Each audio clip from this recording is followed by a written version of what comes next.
મારા મેલડી ના રામ.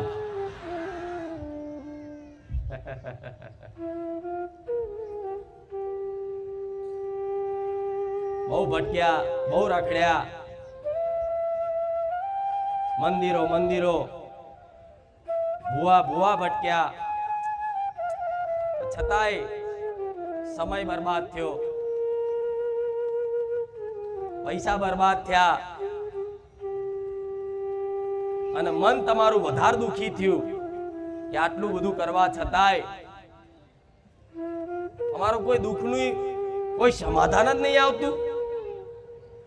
શું નડે છે એવું કે અમે આટલી બધી મહેનત કરીએ છીએ, આટલું બધું પરિશ્રમ કરીએ છીએ, છતાંય બસ દુઃખ દુઃખ ના દુઃખ.